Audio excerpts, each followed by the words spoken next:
Hello everyone and welcome back to more Alice's Warped Wonderland. We are back for more of this game. Yay! In the last episode we just got started on this new Let's Play game in the month of Spoopy October. So it's basically, as it is in the title, Alice's Warped Wonderland. We are on the premise, or the storyline is basically the classic Alice in Wonderland tale, except it's not as what we remembered it to be. We play as Ariko Katsuragi, or I think that was her name. Anyways, her name wasn't Alice, that was for sure. So she wakes up after school in the club room where she was supposed to be studying with her friend, but her friend is nowhere to be found. And she's alone, and she wakes up and she finds the Cheshire cat there. This strange man with this wide-ass grin and very sharp teeth, and he looks really scary. So she's freaking out, and she doesn't know who this guy is, obviously, and then she gets scared, and then I'm still sick. Anyway, so sorry, bear in mind, I'm still kind of a little sick, still kind of recovering, but anyways, I'll try to keep it to a minimum. So so she freaks out over this guy and she runs away from him, but then she finds out that the school that she was in isn't exactly what she remembered it to be. The hallway's too long, there's no staircase, and no one's here, except for her and this strange man. So she freaks out even more, and then she's like, where am I? What are we doing? She opens up a couple classrooms to check them out. She finds some pretty strange things going on. We found our white rabbit, quote quote, as the Cheshire cat has advised us to do, was to chase the white rabbit.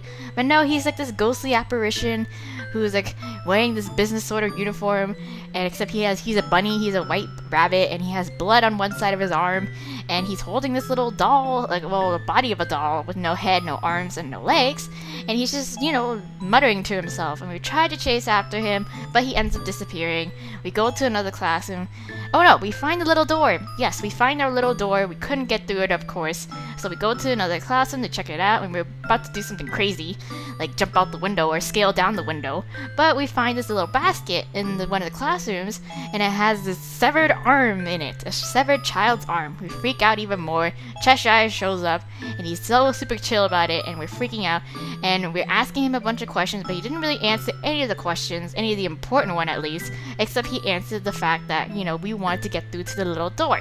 So he's like, oh, so he got interested in that, and so he took us back to the classroom where the severed arm was, and he shoves it into our face and says, eat it. And of course we were like, no, we can't eat this child's arm, this is cannibalism, blah blah blah. And afterwards, after we calm down a bit, Cheshire shows us that the arm isn't exactly human flesh. It's bread. It's bread arm with strawberry jam. Oh my god, which is funny because I was like jokingly saying that it's strawberry jam the first time we saw it, and she said it was blood, but it wasn't actually. It was strawberry jam. So more fussing, and then eventually Cheshire just shoves the piece of bread into our mouth. Then we chewed, we swallowed, and then we shrunk. We had a little bit of a dilemma with our clothes because our clothes are too big for us. Managed to fix something up for ourselves out of our uniform, and then we decided to head to the little door because we thought the whole strange things that are happening is because we met Cheshire Cat, and of course our conclusion was to run away from him. And so there we are. We made it through the little door, and this is where we are. The little door had the staircase that we wanted to get through. And this is the first person that we encounter, which is this little hedgehog. Oh my god, he's so cute. He's a little overall. So anyways, that's where we last left off. So let's continue on in this adventure, this strange little adventure of ours. I'm deciding to basically do this up until the point where it prompts me to basically buy the rest of the story. So yeah, that's basically it. And then I'll leave it up to you guys if you want to see the continuation of the story, or if you rather prefer me doing some of my other Let's Play. So a giant animal I couldn't identify stood before me. Oh my gosh, it's a hedgehog. How can you not recognize it? So, well, what is that? A bear? No, it's not a bear. Well, maybe from the front, but no. What are you crying about? Yes, we're very overwhelmed with all the happenings so far, and we've bursted into tears. The giant animal seemed too dim and simple to be cautious. Aw, but isn't that the great thing? Because that means he's like polite. I mean, not polite, but like he's friendly at least. Well, what are you? What are you, a bear? Nah, I'm not a bear. I'm a hedgehog. Yeah, can't you tell by the spikes, you stupid girl? The hedgehog adamantly shook his head as if being mistaken for a bear was unthinkable. A hedgehog? Yes, like Sonic, I stared carefully at the huge animal looming before me. His thin, pointy nose stuck out from beneath his round black eyes, and his bulky body was covered in gray, grizzled fur. I see it now. He is a hedgehog. I've seen one in a picture book before. That's right. He just looks so big because I've shrunk. Okay, I'll give you that.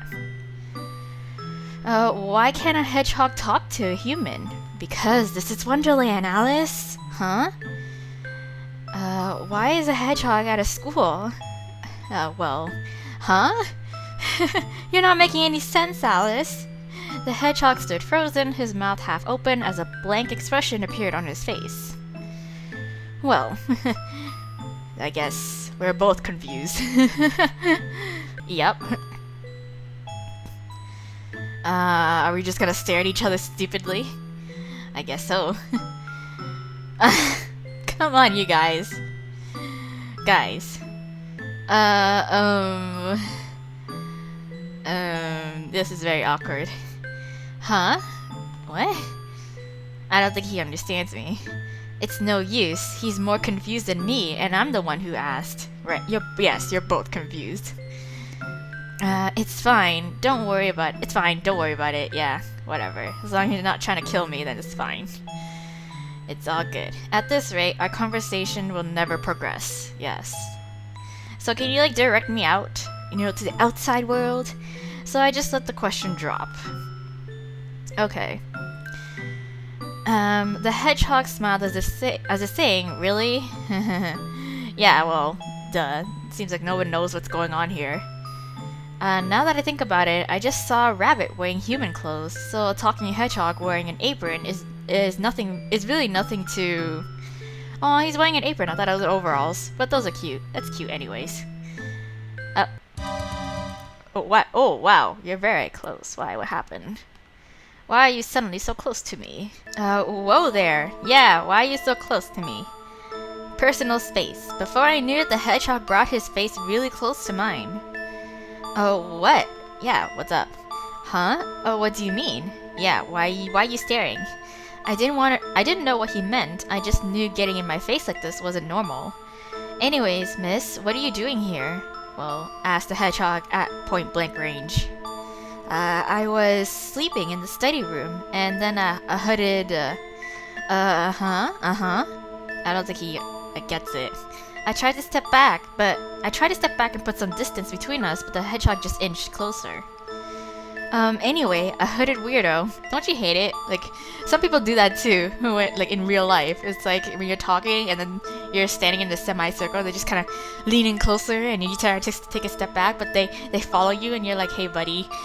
Anyway, a hooded weirdo. And then? I can't do this. I can't talk in this position. Your face is a little too close. Gently, I pushed the hedgehog's face back. Huh? Oh, I'm sorry, I just... the hedgehog finally backed off, seemingly unoffended. And then? Yes, so anyway. Trying to explain it was kind of a pain. It would have been too long to explain from the beginning, and I wasn't confident that I could even describe it right. I'm in trouble. I was very direct about my situation. Oh, you're in trouble. Yes. The hedgehog sat with his legs folded under him and had a very serious expression on his face. Well, it's because I've become small and my clothes fell off and I can't get out of school. Nonsense. You're not small at all. What? The hedgehog waved his hand back and forth.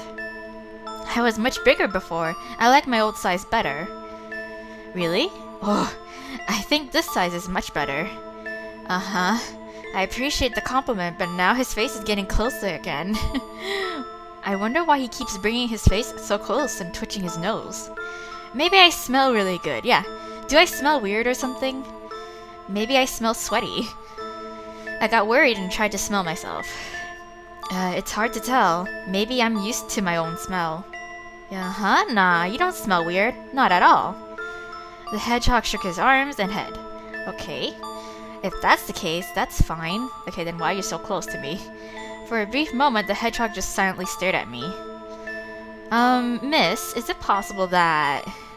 The hedgehog gently touched the tip of its black nose to mine. Huh? What? You're Alice? Everybody keeps thinking I'm Alice. No, I'm not. I shook my head. I finally got away from that hooded person who kept calling me Alice, and now this hedgehog is saying it too? Yes. Ah, you're not? The hedgehog's shoulders sagged in disappointment. He doesn't need to get so down about it. Yeah. He seemed really depressed by it, enough to make me start to feel bad. I'm not, but that Cheshire cat person called me that. He wears a gray hood was the end of that sentence, but I doubt it reached his ears. The hedgehog grabbed my shoulders hard and shouted. What? Then you must be Alice, right? Oh my god. Well, in this adventure, yes, so forceful. But I'm trying to tell you, it's not true. Nah, if the Cheshire cat says you're Alice, you must be her. The hedgehog was very matter-of-fact about it. I knew it. I thought you were her, but because of your scent. Oh, my scent. What about my scent? Well, why did he suddenly get quiet? My scent? What about my scent? Huh? Oh, it's nothing. Oh my god. Really? Anyways, forget all that. Welcome back, our Alice. Oh god. Ah! Get away from me! He hugged me with all his might, and I was pretty unnerved about it. In Japan, this much physical affection from a stranger is very uncommon. Oh, true indeed. Then again, I'm sure foreigners aren't used to being hugged by a hedgehog either. Well, I'm sure it must feel nice, at least in the front part. Plus, it kind of hurt. Yeah. I'm so lucky. It's the bestest thing that I got to meet Alice. Ow, ow, ow, ow, ow, ow. Let go. I only heard the rumors. Okay. I'm young, so I haven't met Alice, and Master said I'd probably never have the chance to meet you. Master? But I always dreamed that one day I would definitely... And then the hedgehog became silent again. What? Heh. Oh no, he's getting creepy on me. Did you just laugh? Huh? Nah, it's nothing. Oh my god. Really? I could have sworn I heard a disturbing laugh. Hey, Alice, please come to our shop. The hedgehog squeezed my arms. Your shop? My master is a tailor. Please come visit. I want to share you with him too. What do you mean, share me? But the hedgehog was too excited to hear me. Is it the Mad Hatter, maybe? And you need new clothes. And you need some clothes, don't you? We carry Alice's clothes in our shop. Oh, specifically Alice's. Alice's clothes? Come, I'll escort you. It's just right over there. Okay, whoa. Okay. The hedgehog pulled me with extraordinary strength. I was basically dragged to my feet. But I don't have any money. We don't need any money. Money's no good to us. Oh, okay. The hedgehog's nose twitched, and a joyous expression appeared on his face for some reason. Okay, off to the shop. I think it's the Mad Hatter, I'm pretty sure. Led by the hedgehog, I made my way to the first floor. I went down the stairs with no small effort. Each step was roughly the same size as I was. I know, right? We gotta climb down the stairs, like literally. As we descended, I saw that there were no doors that led out to the second or third floor. Great. So we're trapped in the school indefinitely, huh? Oh, that looks so cute. Okay, here we are. Okay, we're here, yeah. The hedgehog stood in front of a classroom and turned to face me. Isn't this the clothing room? Nah, this is the tailor shop. Well, the hedgehog pointed to a tiny door like the one on the fourth floor. Oh, tailor. Oh, that's so cute. Next to it was a sign that said, Tailor, we make clothes. Yeah, no shit. Now come in. Okay. Encouraged by the hedgehog, I went inside. Okay. And you go. Aw, looks so cute. Inside the clothing room, clothes big and small were strung about the place. There was an abundance of sizes, from doll-sized clothes to huge clothes. Who are these clothes for anyway? That nearly reached the ceiling. Surely there was something here that I could wear. A ladder hung down to the floor from the workbench. Over here, Alice. Okay. The hedgehog made his way through the forest of clothes and easily climbed the ladder. I followed him up. Okay, up we go. So we made it. Oh, you're late. Where have you been loafing around about? Loafing, yes. Loafing about. When we made it to the top, I ducked my head at the sound of a very intense voice shouting at us. You know that I don't have enough needles unless you're here. Oh yeah, oh that would make sense. Patterned paper lay atop the fabric covering the desk. In front of it stood a man with his hands on his hips. Oh my. Seems like you've had your fair share of injuries in sewing. He had several giant marking pins in his hands, though to a normal-sized human they would have seemed small. Yes. His face, I can't really see it. It was buried beneath an excessive amount of adhesive plaster bandages. Plaster master? I lightly covered my forehead. Oh no, another weird person. I'm sorry, master. Okay. As the hedgehog ran toward the plaster master, his body began to shake. The needles covering his body stood up on end. The plaster master pulled out several of these needles and began to pin the pattern paper to the fabric. Okay. Well, I am shrunk right now, so I guess it's hard for me to say what's normal anymore. I know, we just gotta go with it. And it's not good to expect strangers to be normal. As I tried to reassure myself, the plaster master's eyes met my own. Kind of, I think. I can't really tell. Huh? What? Who are you, miss? Oh, that's right. The hedgehog hopped up and stabbed the master's hand with needles. Oh, no wonder he has so many bandages on him. Ouch! I'm sorry, master. You're always... I'm sorry, but never mind that. It's a customer. The master looked like he was burning with rage, but when he looked at me, he took a deep breath and his anger seemed to subside. Welcome. What can I do for ya? I need clothes. He sounds like a sushi restaurant chef. I've only been to restaurants that serve sushi on conveyor belts, though. Irashai is what it probably sounds like. I would like some clothes. Clothes? I can make the best custom clothes for you. What are you looking for? Just something practical, I guess. The hedgehog immediately cut in. Oh my god. Master, we already have our clothes. What? Are you talking in your sleep or something? I haven't taken any orders from this young lady. No, that's not it. She's Alice. Alice? Oh no. Oh no.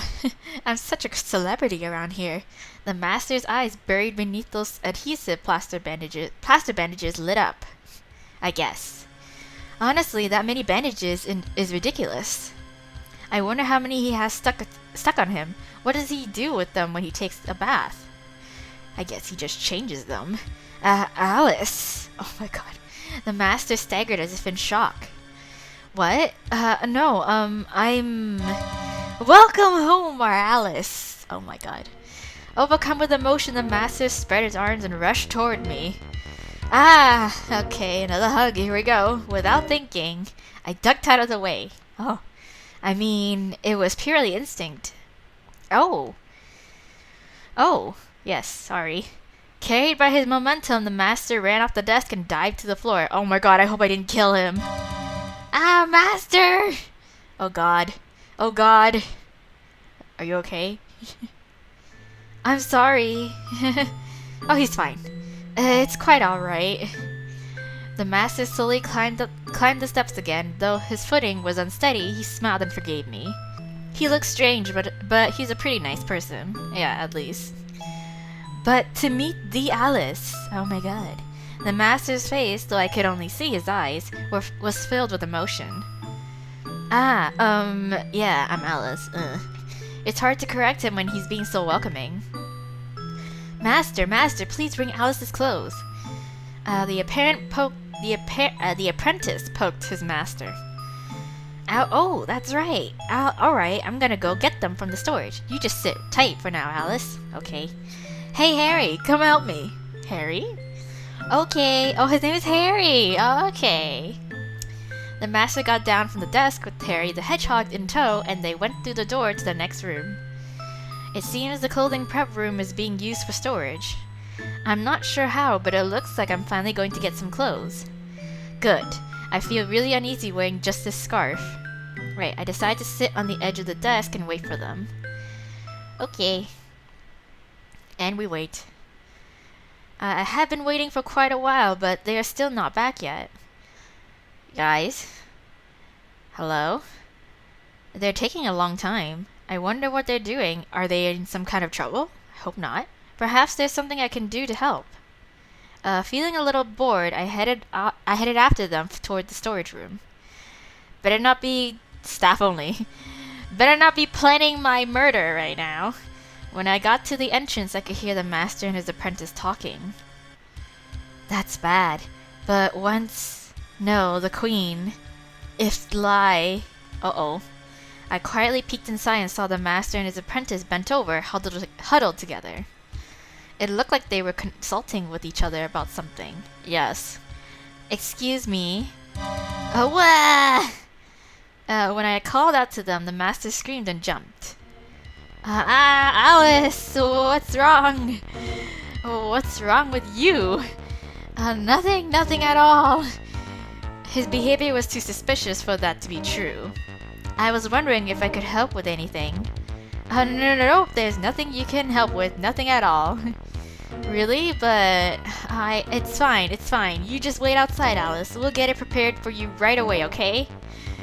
Okay, he grabbed me by the shoulders and quickly pushed me outside. Master, I can't hold Carrie by myself. Please help me. That was a typo. The hedgehog's miserable voice came from inside. Sure. Okay, the master awkwardly walks back to him. What exactly is going on? I'm pretty sure, of course, like in the story, I feel, of course, Alice is gonna get in trouble with the Wed Queen if the Wed Queen figures out that we're here. I'm assuming. Eventually, the two came out carrying a large white box. Thank you for waiting! Oh my god. Isn't this rather large? The box is about the size of a king-size mattress. At least that's how it looks from my current size. Wow. No, because these are Alice's clothes. Okay, said the master while he instructed Harry to open the lid. There was a red outfit inside the box. A very stylish red, almost a deep scarlet. To the side there was some white fabric and black shoes as well. I approached the master and looked down at the clothes. This is definitely too big. It does look like children's clothes, but it's still too big for me. Huh? Are you listening? There's no response. I looked up at the master to see him staring down at me. No, it's not big. It's not big at all. What? The master shook his head from side to side. His nose was twitching for some reason. Is everybody out to, eat me or something? What is this? Master, let's carry this to the fitting room.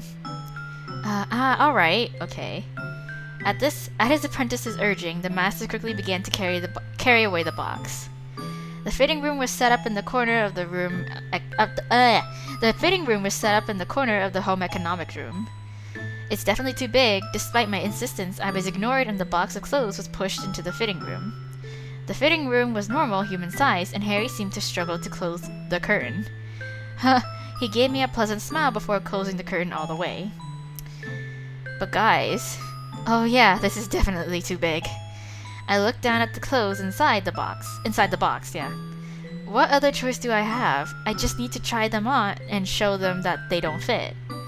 I tried to drag it out of the box, but it's too big. There's no way around it. This outfit is just too big. Maybe a 3 or 4-year-old child could wear this, but it's still too big for me. It looks like a one-piece dress. I'm pretty sure it's the red one that we saw in her character design. When I saw what was underneath the clothes, I started to get flustered. What, underwear? Why did they prepare this for me too? Well, you can't just go running around commando now, can we? It's like they knew I'm completely naked. Well, yes. I'm grateful, but it's a little scary. With some reluctance, I tried putting my arm through the sleeve. I didn't think anything of it, of course. The sleeve alone looked like it could cover my entire body. It was so far from being the right size. But when I pulled my arm through... Oh! The once baggy sleeve shrunk down as if they were latching onto my arm. Oh, that's nifty. Whoa. What is this? What's happening? Magical clothes. One by one, each article of clothing I tried on shrunk down until they all fit me perfectly in the end. Wow, convenient. I can't understand it at all, but I'm tired of thinking and questioning how or why. And even if I do think about it, I doubt the answer can be found in my mind. This world is probably a lot more bizarre than I imagined. It's about to get even crazier, girl. As I slowly began to accept the wonders of this world, I started to hear whispers again. I overhear secret conversations surprisingly often. Alright, what are they talking about? Just one should be the smell. I can't. Cat will the beast taste. Be okay. Oh my god, they're gonna eat me. I wonder what they have been talking about this whole time. How is everything, Alice? Since I was eavesdropping, I became needlessly flustered when he called out to me. Yes, I mean no. Just wait a little more. I took off the clothes that I had put on halfway. Could it be that this will also... Thinking that, I tried on the underwear, and it immediately shrunk down to fit me. Nice. This might actually be pretty convenient, right? Feeling grateful, I put on all the clothes that had been laid out for me. The shoes, like the other article of clothing, shrunk to fit me perfectly. I took a look at myself in the mirror. I look cute! Yeah! It was a scarlet apron dress. Nice. There we are. I look kinda creepy, cause I don't got eyes. The clothes were like something out of a fairy tale. I furrowed my eyebrows at my reflection. Clothes this cute might be a little embarrassing. It feels more like a costume than an outfit. Alice, are you ready? Yes. From the other side of the curtain came Harry's voice. Okay, Harry Styles, I'm coming. I guess it can't be helped. I'm not in a position to comment on the design, so I just need to be grateful that I have clothes to wear. Yes, yes. I replied and the curtain opened. Ta-da! Oh, it looks great, it looks great! Harry bounded over toward me and fixed the ribbon of my apron. Yes, indeed. This is how Alice should look. Oh my gosh, said the master in a strangely joyful voice, his cheeks softened. It's not weird? I asked fearfully, but the master shook his head. No, not at all. In fact, you not wearing that outfit? Now that's weird. Okay, I don't really understand, but thank you. It was a little embarrassing, but I felt a little relieved after being complimented. So what about payment? Harry had said payment wasn't necessary, but of course that wouldn't do. The fabric and tailoring was very high quality. If I had bought this dress, I think it would have been quite expensive. I couldn't imagine how much the shrinking would cost, though. About that, what? We don't need any payment. Oh? Harry forced himself up front, pushing the stammering plaster master into the side. He rubbed his tiny arms together. We don't need any payment, but we still thought we could have one. Oh no. One what? I don't really have anything on me. Not a finger. No. Oh, stop. Of course you do. Harry excitedly waved his arms about. What? If you say so, what would you like? Your arm. Ah, man! I was gonna say finger, and I was afraid it was gonna be an arm, but I was like, nah, it can't be. Damn it. Oh. Oh. What? Your arm. Please give us one. No. Harry smiled as he made this unbelievable request. Huh? You have two of them, so just one should be fine, right? But I need both. As he said that, Harry grasped my right arm. My arm? What do you mean, my arm? What are you going to do with my arm? I couldn't quite process what was happening. What do they mean? They want my arm. Stop joking around, Alice. We're gonna eat it, of course. Oh my god! I knew it was coming. Like, they were talking about, like, smell, and they kept sniffing me. I knew it. Eat it? You're kidding, right? But I could tell from the look in their gleaming eyes that they weren't joking at all. My arm doesn't taste good. It definitely won't taste good. Yes, I shook my head so fiercely I felt like it would fly off. Well, what are you talking about, Alice? Of course it will be delicious. You smell really good. No, that's just you. His nose has been twitching this whole time. Has he been smelling me? Yes. Alice's meat is sweet and melts in your mouth. Such a rare, one-of-a-kind delicacy. Oh, no. And muttered the master as if he were in a stupor. Drool ran down the corner of his mouth. Oh my god, these people, they're serious. I'm going to be eaten. No. Hell no. I tried to run away, but the master tackled me to the floor. Oh no. My chin hit the ground hard with a loud bam. Ouch. It's okay, Alice. It'll be over quick. Master, please hold her down, okay? Oh no. I heard the sharp sound of rubbing metal. Oh no. Oh no. The hedgehog was holding giant pruning shears. Oh no. No, not my arm, not my arm. Oh my god. Oh, so your leg then? No, not that. Not my leg either. Not anything. Stop moving, Alice. It'll hurt more if you keep squirming. It's going to hurt either way. This is mean. I thought you guys were nice. Oh my god. After hearing my scornful words, Harry became flustered and started shaking his head. But we love you, Alice. Yeah, but why will you want to eat me? Then why are you doing this? Because you know what they say. We love you so much we could just eat you up. Oh no. That's just a figure of speech. You're not actually supposed to eat anyone. But then how about just one finger apiece? The plaster master chimed in as if settling a disagreement. No, you can't. Oh my god. Alice, don't worry. We'll eat it all and not leave a single crumb. That's not what I'm worried about. Look, Master. You need to hold down her hand, okay? Oh my god, I was overpowered. My body was pushed down and my arms were being pressed against the floor. I felt the edge of the pruning shear against my shoulder, yeah. This can't be happening. My face turned pale. I felt like I would pass out. But if I passed out, I would definitely lose my arm. Guys, okay, here I go. Oh my god, I closed my eyes and screamed out loud, thrashed wildly. Either way, I'm gonna die. I feel like I'm gonna die. Most definitely. I'm going to die. Let's scream.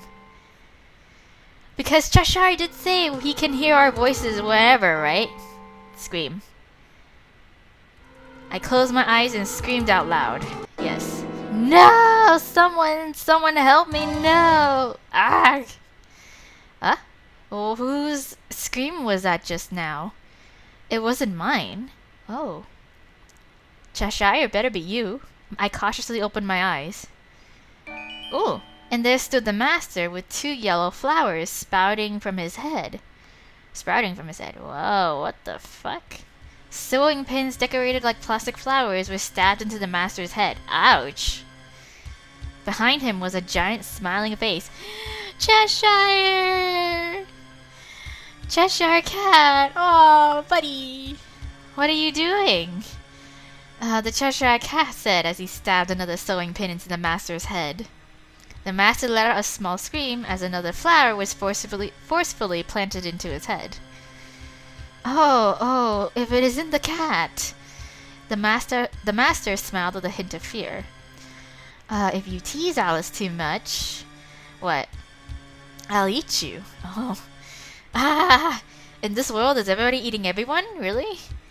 This time, a blue flower sprouted from the new sewing pin lodged into the master's head. Nice. Oh, no, I know that. The master frantically let me free. Alright, time for work. Let's go, Harry. Okay, shouted the master, who was now in full bloom, as he dragged Harry by the nape of his neck. Aw, master, I don't wanna.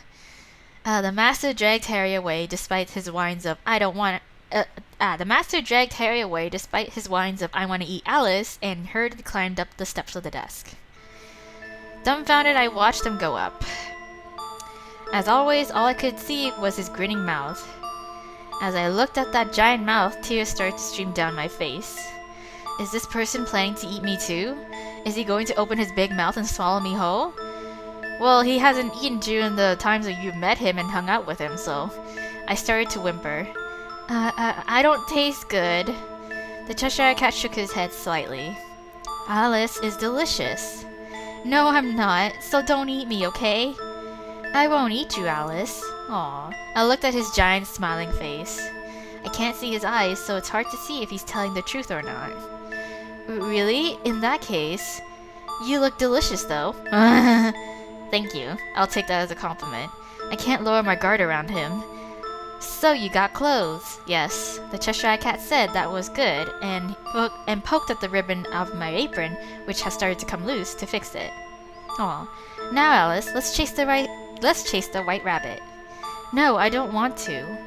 I quickly looked away. Everyone loves you so much, Alice, so if you're all alone... So if you're all alone, the Cheshire Cat purred loudly. You'll be eaten. Yes, I know that now. Yes. I don't want that. Yes. I don't want to be loved like I'm food, not one bit. I'll go with you. Yes, I decided to retract my previous statement. You're a good girl, Alice. Satisfied, the Cheshire Cat nodded and picked me up in his hand, yeah.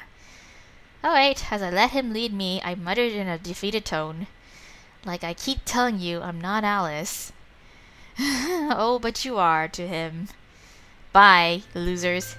But how are we going to find him? Where did the rabbit run off to? In the Cheshire Cat's arms, I looked up at his grinning face. Who knows? Oh my god. Who knows? Then there's no way to start looking for him. Fallen remnants. Remnants? Remnants of the White Rabbit's memory.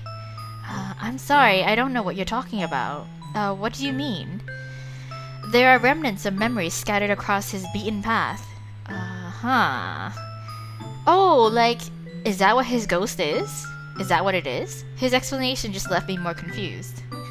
That's fine. I'll put that aside for now. Basically, we just need to look for the lost rabbit. It'd be nice if we had some carrots. Carrots. The Cheshire Cat parroted. Judging from his reaction, he seemed like he wasn't sure what a carrot was. We can use him as bait, can't we? He might come out when he's hungry. The White Rabbit doesn't like carrots. Really? Don't rabbits normally love carrots? The White Rabbit loves you, Alice. Yes. To eat? Yes. To eat, too. Nice. When did rabbits become carnivorous? That's a strange thing to eat. I think eating a human would make your stomach hurt. I know. What? I suddenly realized something. What? Could it be that he's trying to use me as bait to lure out the rabbit? Maybe. I don't want to get eaten, okay? Not an arm, not even a finger, okay? The Cheshire Cat nodded fully. I won't do anything you don't want me to do, Alice. Oh, that's nice.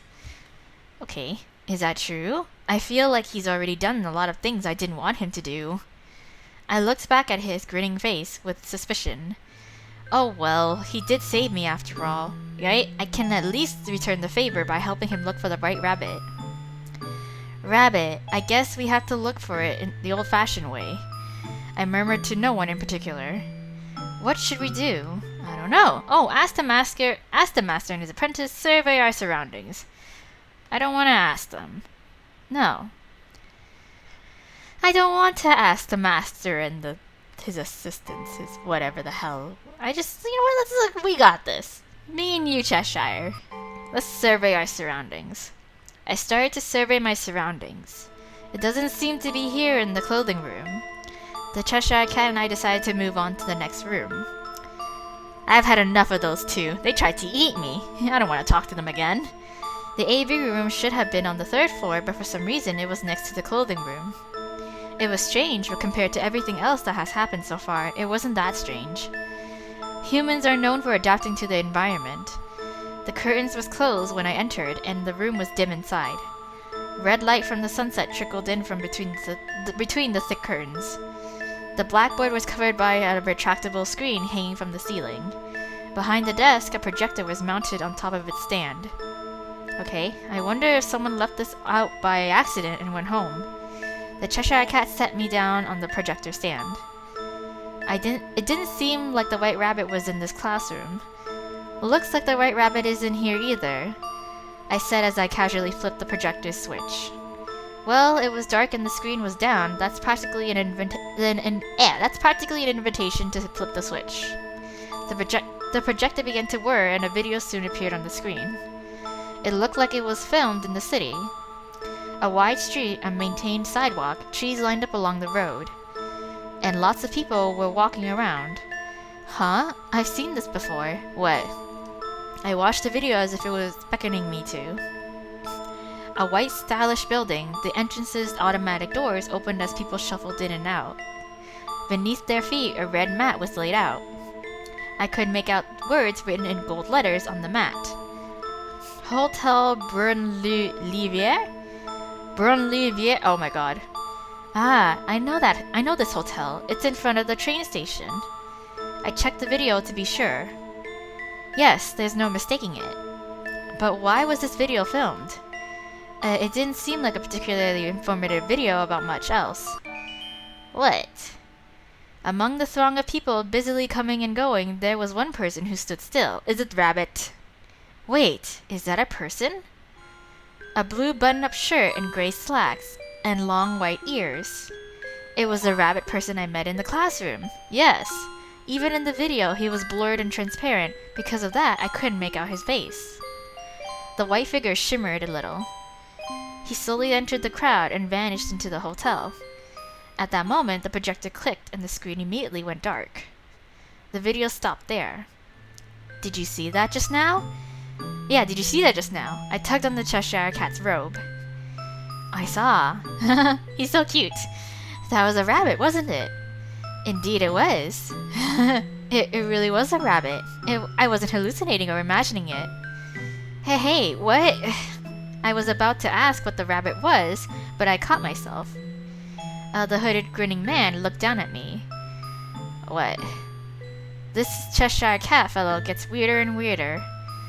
What is it, Alice? I'm thinking I should address the mysterious person in front of me before I deal with the mysterious person in the video. What's the mysterious person? Someone suspicious. Like you. Are you a mysterious person, Alice? Well, how rude. I tried to say I was normal, but the words wouldn't come. Normal? What is normal anymore? Yeah, when I've shrunk down. When I've shrunk down. Am I not normal? I scowled. So confusing. I'm having an identity crisis thanks to you. After contemplating, I quickly raised my head and announced, normal. Yes. So what if I shrank? It's no big deal. If you live a long time, that kind of stuff is bound to happen. I'm normal. So is the grinning hooded man and the talking hedgehog and the bandage-covered plaster master. Everyone is normal. Yes. Even that transparent rabbit who walks on 2 legs. Yes, who walks on 2 legs. Rabbit? Yes. A thought occurred to me, and I looked up at the Cheshire Cat. The rabbit, could it be? Yes, that's the guy he's looking for. By chance, was that the rabbit you're looking for? There is no other right rabbit. Yes. I strongly disagreed with that opinion, but there was no time for debate. That's right, so it's not just some small animal. In that case, I can at least agree that it won't be lured by carrots. Did Mr. White Rabbit have business at the hotel? I flipped the switch to play the video again. But this time, only white noise appeared and the video refused to play. Oh. That's weird, but I know for a fact that was the hotel in front of the train station. Do you want to try going to the hotel? Sure, why not? I cautiously proposed to the Cheshire Cat. I hoped he would say, since we found a clue, don't worry, I can take it from here. He's like, let's go. Kaja! The Cheshire Cat grinned, and instead of fulfilling my hope, he picked me up. Are we gonna enter in the screen? Like blue skidoo, we can too. I guess I'm going with him after all. After opening the curtain and unlocking the window, it opened so easily I was almost disappointed. Oh, okay, so we're gonna exit the building. I thought we were trapped in here, which is great. Carried by the Cheshire Cat, I finally managed to escape the school. Off we go then! Off we go! Beyond the school boundaries! To this hotel! Oh, chapter 2! Oh my god! The Hotel of Maddening Noise, Brun-Luriviere. I feel like this might be like the Red Queen Palace, no? I feel like it. But let's find out. Oh my god, we're outside! Atop the Cheshire Cat's shoulder, we left the school and made our way toward the train station. There was not a single person to be found in the city. The train station at sunset. Around this time it usually got crowded as people started their commute home. But no one was here. The shop all had their shutters raised and their goods on display. But no one was standing in line or operating the tills. Empty cars were stopped on the road at traffic lights. The cars didn't move when the lights turned green, but that goes without saying. It was like every person in existence had vanished off the face of the earth. I wonder if the Mary Celeste was like this. What the fuck is that? I murmured as I looked around. Mary? Yes, who the fuck? It's a famous incident where ship's passengers... Whoa, okay. It's a famous incident where ship's passengers suddenly disappeared. Oh, take a right here. Yeah. The Cheshire Cat turned the corner next to a crepe shop. Despite the staff's absence, a sweet smell still lingered in the air. While I fretted, the Cheshire Cat leisurely strolled through the quiet city. Well, this is nice. Yeah, all things considered though, this might be for the best. If someone saw us, they put us in the freak show, a tiny shrunken girl and a man with a Glasgow smile. I decided to be positive about my situation. Yes. Well, we can't really help it now, can we? Oh, here we are! Hotel Liviere. We passed through the ghost town that was once the thriving city and arrived at Hotel Brun-Luriviere. I don't know. After passing through the automatic doors, the Cheshire Cat walked, or rather he slid, across the fluffy carpet. In the lobby, a chandelier hung from the ceiling, dispersing light in all directions. But although the front desk was illuminated, there was no concierge to assist us. Doesn't look like anyone is here either. As soon as I said that, I heard a loud noise from the back. Oh, who is this? The unmistakable... Why am I tripping over this word? The unmistakable sound of something breaking. Well then. I looked toward the source of the sound, then looked up at the Cheshire Cat's smiling face. Wonder who it is. Is it our rabbit? Guess. Oh, this looks like the tea party. Oh, what? What could this be? I couldn't believe what I was seeing. The sound we heard had come from a restaurant inside the hotel called Inaba, but when we went inside, we discovered a mysterious and enormous object. That much I could see, but I couldn't identify what it was because it was so big. It was so big that it couldn't all fit in my field of vision. Whatever it was definitely something weird. The Cheshire Cat backed up to the edge of the restaurant, allowing me to see all of it. What? Oh my. The object was actually a big woman. Who is she? Actually, calling her just big might be an understatement. Hey now, that's just rude. She just looks so big because I'm small, right? I guess. The woman's head nearly touched the ceiling as she towered over the dining table in front of her. A feast was spread before her, and she was devouring it at a remarkable pace. She ate messily with her hands, and a section of a tablecloth in front of her was wet and sticky with food scraps. How voracious! Who could that be? Yes, who could that be? She's the Duchess. Oh, okay, the Duchess. Is she an acquaintance of yours? The Cheshire Cat nodded. Okay.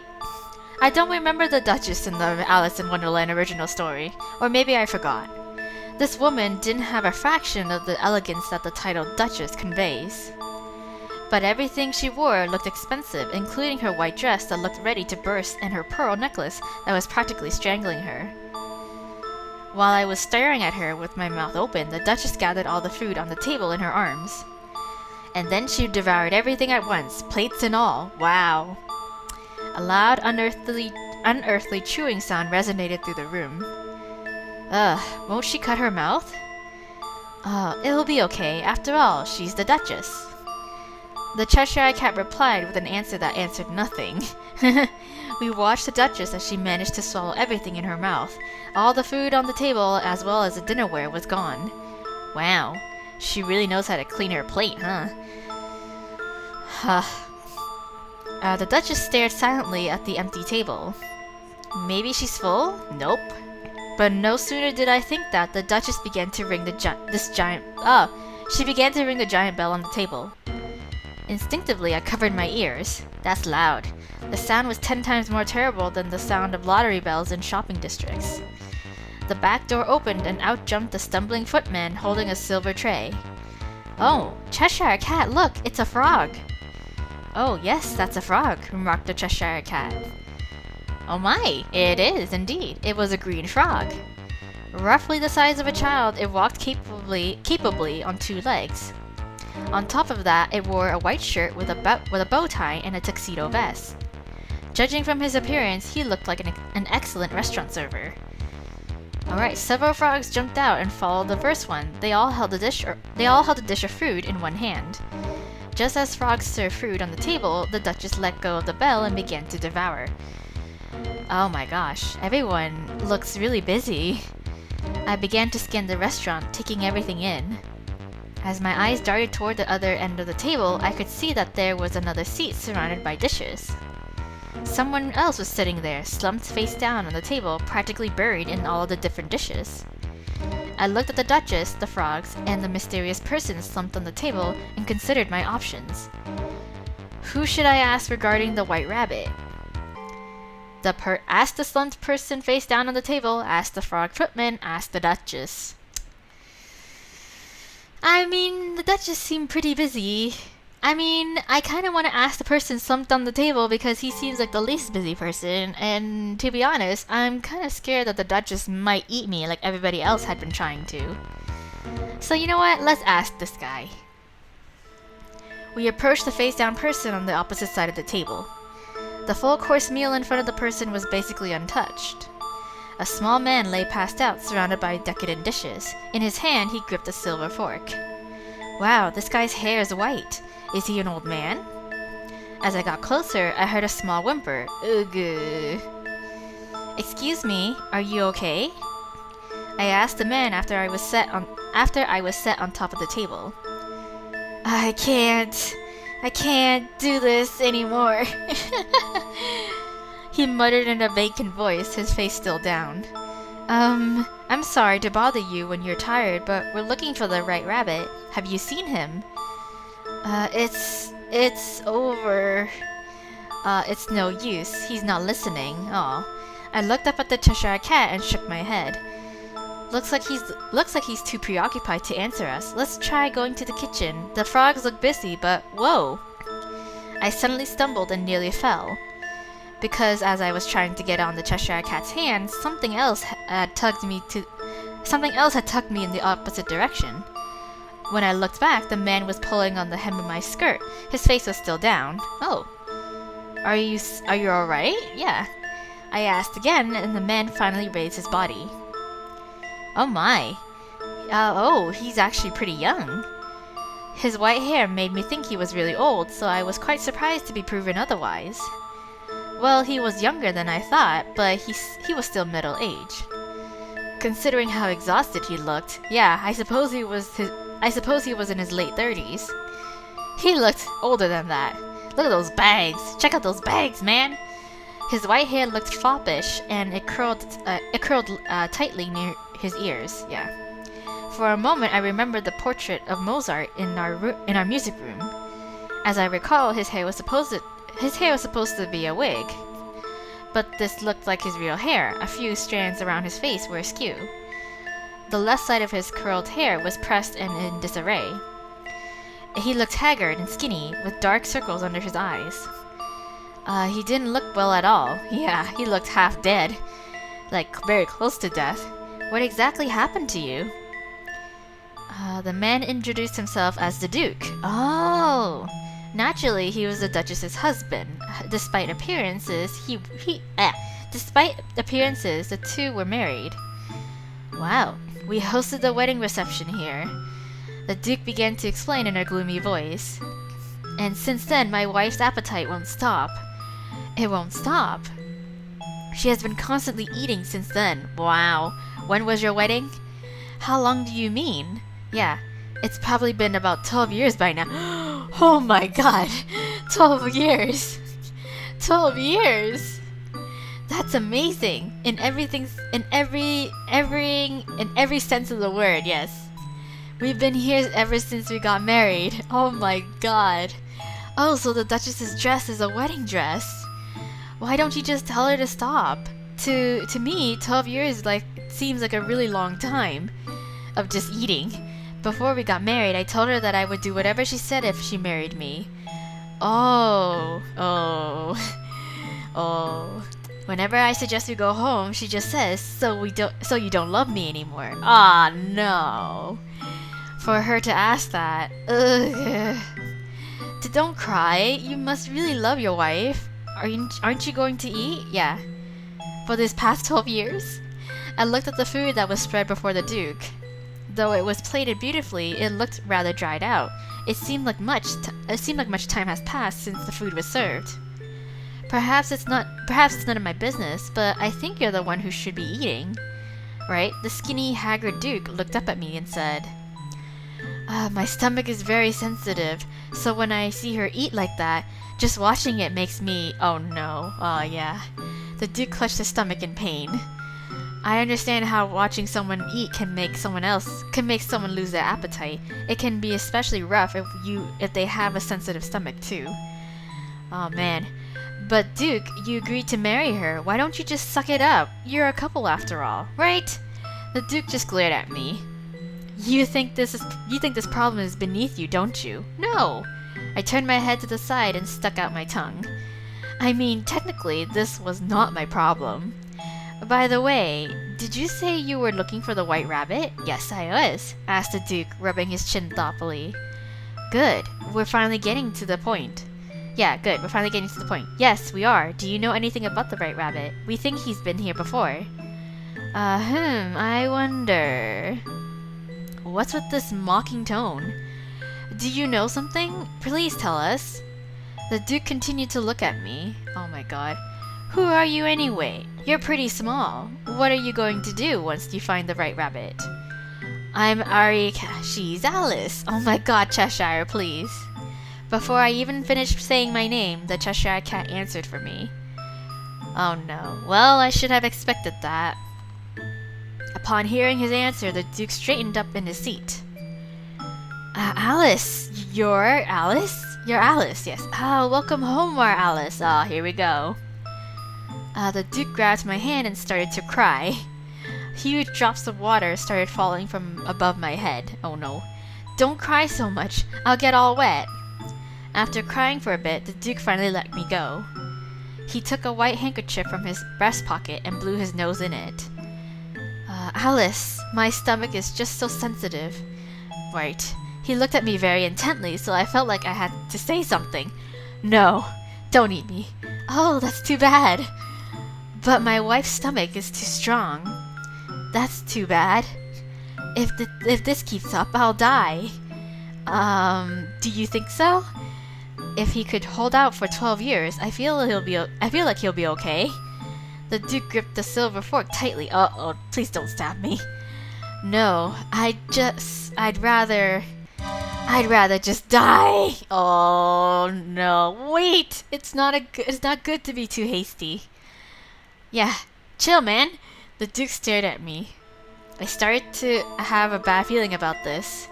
Alice, would you please help me? Huh? Please, make my wife stop eating somehow. Oh, what kind of a quest is that? If you do, I'll tell you about the right rabbit. Oh. For someone with a frail constitution and weak stomach, he's pretty shrewd. I thought about it for a while.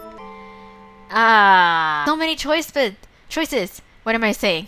So many choices, but so little safe slots. Oh man.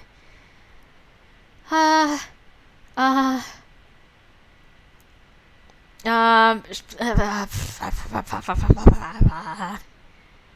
sure. Yes, why not? I mean, you know what? Okay, you know what? I shouldn't do this. You know what? I should save in between, like, periods of saves, you know? So accept. I'll just accept. Alright, I guess I have no choice. Yep. Reluctantly, I accepted. It couldn't be helped. At that moment, he was our only lead to the White Rabbit. Thank you, Alice. Alright, here we go. Let's hope she doesn't eat me. Alright then. What should we do? I stood on the table, arms crossed. I glanced at the Duchess. She really has a voracious appetite. Oh. Serve something that tastes terrible, use force to stop her, try to threaten her, stop bringing out food. I think we should serve something that tastes terrible. Yeah. Why not? I got it. What if we bring out something that tastes terrible? Tastes terrible. Yes. At that moment, the sound of the Duchess crunching on plates echoed through the restaurant. Ugh. I mean, on second thought, she could wolf down her plate, you know? But I mean, a plate doesn't really taste like anything, right? What was that about something that tastes terrible? Oh, nothing. Dang it. Whether a dish tasted good or terrible no longer mattered.